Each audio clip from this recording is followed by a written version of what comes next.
Assalamualaikum warahmatullahi wabarakatuh.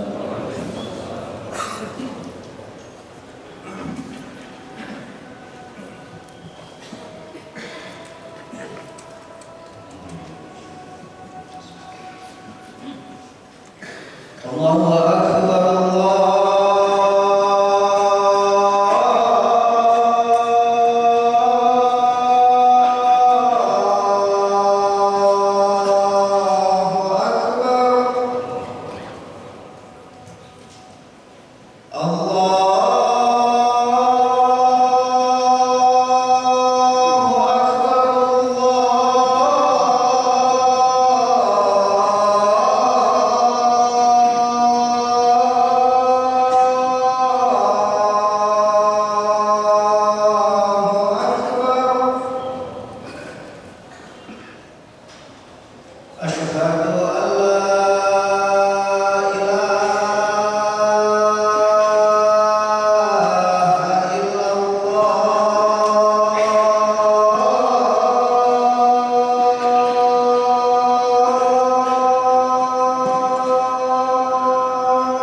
Alhamdulillahilladzi أرسل رسوله بالهدى ودين الحق ليظهره على الدين كله وكفى بالله شهيدا.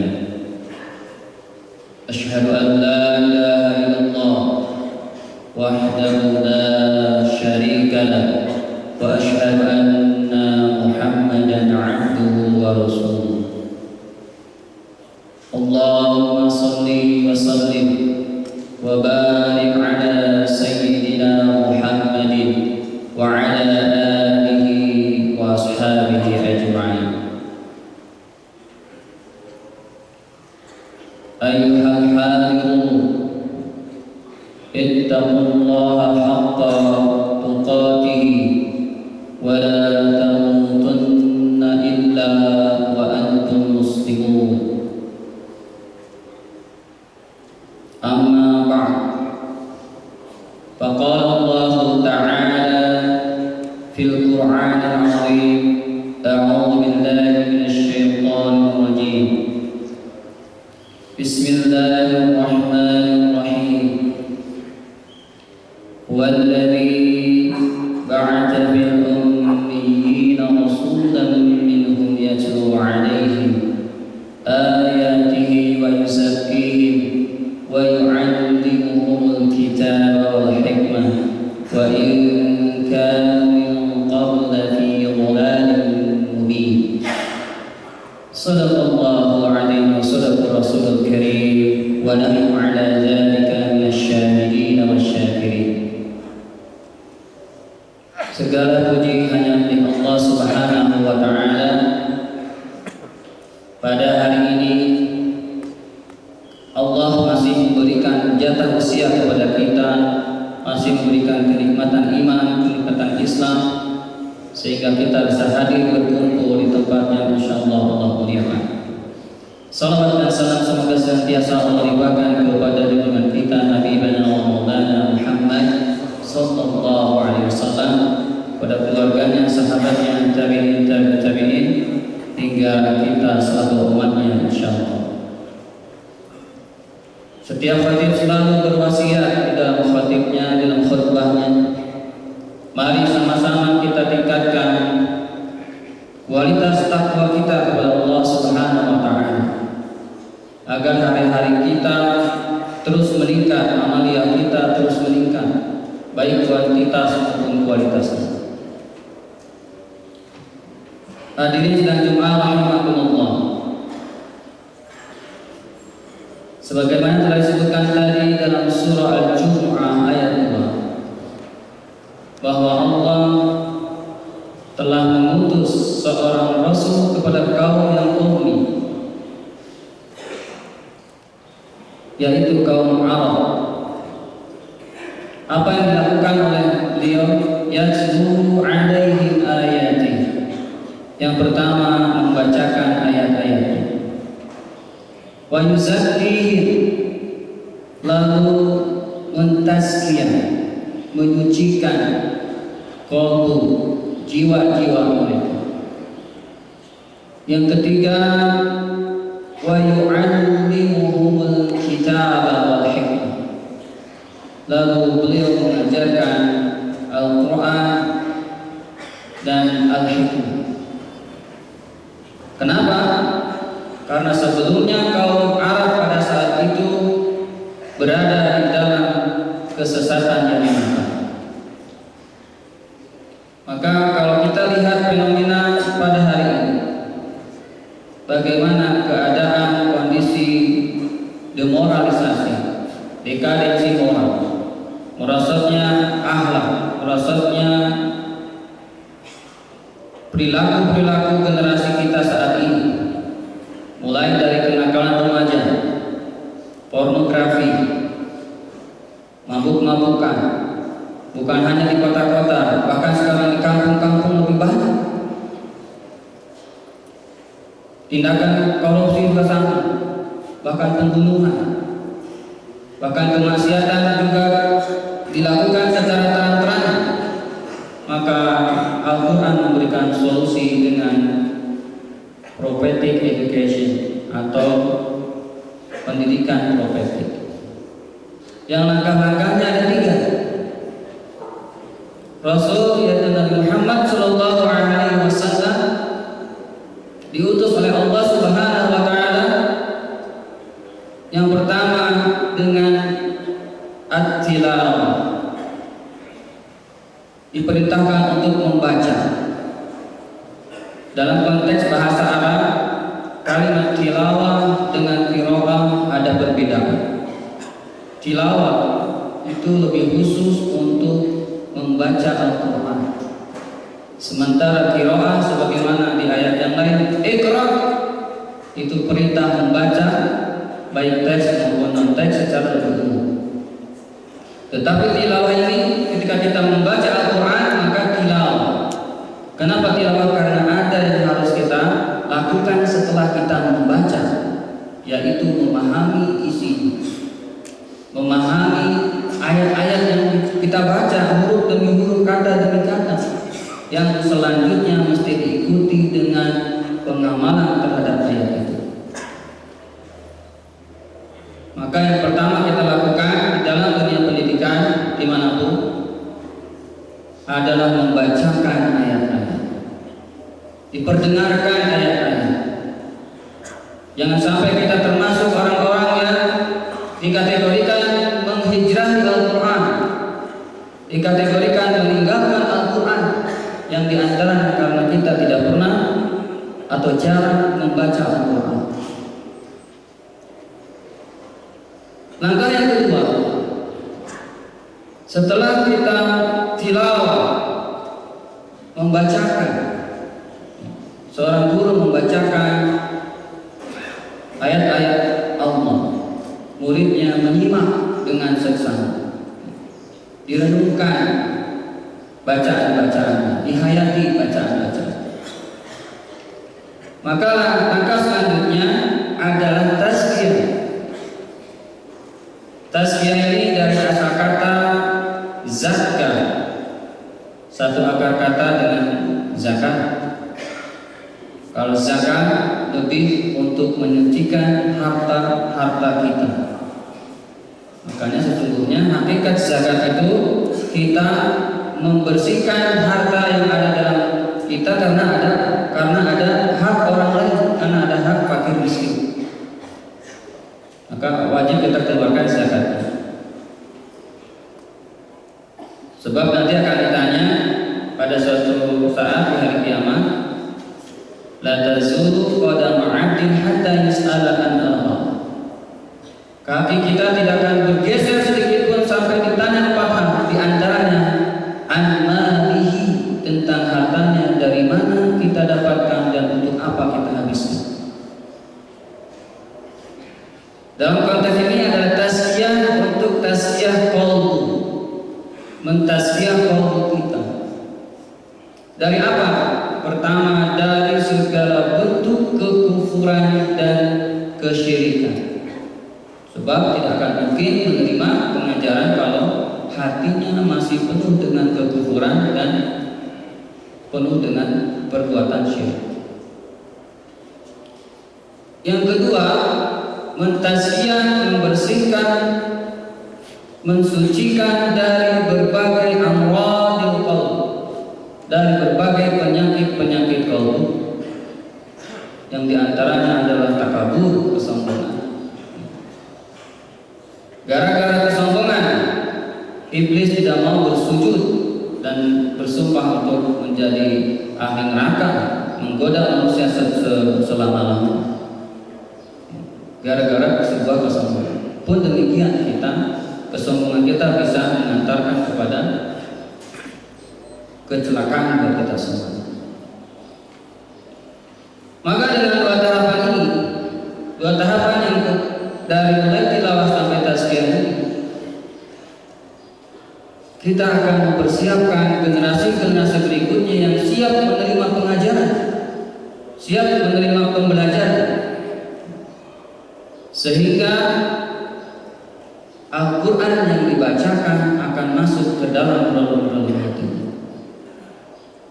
akan mudah menerima pelajaran-pelajaran itu. Maka ketika kita diperdengarkan bacaan Al-Quran, kemudian hati kita biasa maka perlu kita tanyakan ada apa dengan hati kita. Jangan-jangan hati kita ini hati yang mayyit, na'udzubillah, hati yang sudah mati, atau hati yang qalbun marid, hati yang sedang sakit, bukan qalbun salim. Maka kalau qalbun salim, inilah hati yang akan datang kepada Allah di hari kiamat, di mana lagi yang la yanfa'u malun wala banun illa man atallaha bi qalbin salim. Harta tidak lagi berguna, keturunan tidak lagi berguna, pangkat jabatan tidak lagi berguna, kecuali orang yang datang membawa akidah yang sahih, akidah yang benar, hati yang bersih.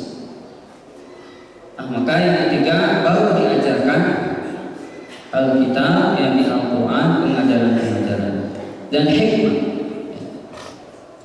Dan inilah puncak dari pengajaran dalam Islam adalah dia menjadi alim, menjadi cendekiawan, dan juga menjadi memiliki ahli hikmah, yang menjadi seorang yang penuh dengan kebijakan, tidak pernah menuduh, menjudge orang dan sebagainya, menjadi orang-orang yang bijak. Dan ini dilakukan oleh Rasulullah SAW 3 tahapan ini sampai Rasul dijuluki orang yang paling berpengaruh di dunia ini, nomor 1 di antara 100 orang. Dan yang nulis bukan orang Islam.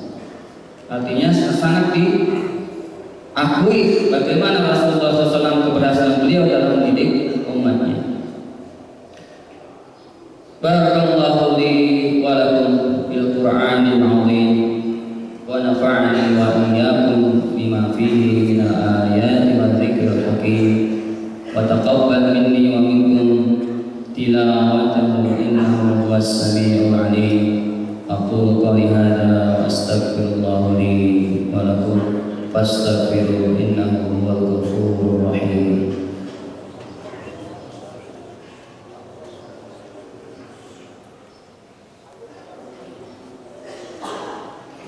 Alhamdulillahi rabbil alamin wal 'aqibatu lil muttaqin wala 'udwana illa 'alal zalimin. Asyhadu an la ilaha illallah wahdahu la syarika lah wa asyhadu anna Muhammadan 'abduhu wa rasuluh. Faya usi wa nafsi bitaqwallah faqad fazal muttaqun. Amma ba'd. Wa qala Allah ta'ala fil Qur'anil Karim, a'udzu billahi minasy syaithanir rajim. Innallaha wa malaikatahu yusholluna 'alan nabi. Ya ayyuhalladzina amanu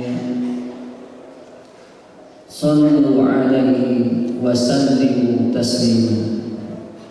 Hadirin sedang dimarahamullah, mari di khutbah yang kedua ini kita sama-sama saling mengingatkan, kita sama-sama saling memperhatikan dan peduli bahwa jika generasi hari ini generasi yang lemah, maka berikutnya bukan hanya sekedar keluarga, masyarakat, bahkan negara kita yang menjadi hancur. Oleh karena itu, mari sama-sama kita menjaga diri kita, menjaga keluarga kita, masyarakat kita, agar terjaga dari berbagai perbuatan-perbuatan yang merusak akidah kita, ibadah kita, akhlak kita, moral kita. Sekali lagi, mari kita akhiri dengan doa, tunjukkan hati kita kepada Allah Subhanahu wa Ta'ala. Mudah-mudahan di hari yang paling baik, di hari yang mustajab doa, Allah mengabulkan doa-doa kita. Allahumma sholli wa sallim wa barik ala sayyidina Muhammadin salatan tunjina biha min jami'il ahwali wal afat wa taqdi lana biha jami'al hajat wa tutahhirna biha min jami'is sayyi'at wa tadfa'una biha 'indaka 'ala darajat وتبلغنا بها أقصى الغايات من جميع الخيرات في الحياة وبعد الممات. ربنا ظلمنا أنفسنا وإن لم تغفر لنا وترحمنا لنكونن من الخاسرين. ربنا اغفر لنا ذنوبنا وذنوب آبائنا وذنوب أستاذنا وذنوب جميع المسلمين والمسلمات. اللهم اغفر للمسلمين والمسلمات والمؤمنين والمؤمنات الأحياء منهم والأموات. اللهم إنا نسألك سلامة في الدين وعافية في الجسد وزيادة في العلم وبركة في الرزق وتوبة قبل الموت ورحمة عند الموت ومغفرة بعد الموت. اللهم هون علينا في سكرات الموت والنجاة من النار والعفو عند الحساب. اللهم أعز الإسلام والمسلمين وأذل الشرك والمشركين وانصر عبادك الموحدين المخلصين واخذل من خذل المسلمين ودمر أعداءك أعداء الدين وأعلي كلمتك إلى يوم الدين. ربنا آتنا في الدنيا حسنة وفي الآخرة حسنة وقنا عذاب النار. سبحان ربك رب العزة عما يصفون والسلام على المرسلين والحمد لله رب العالمين. أقيم الصلاة.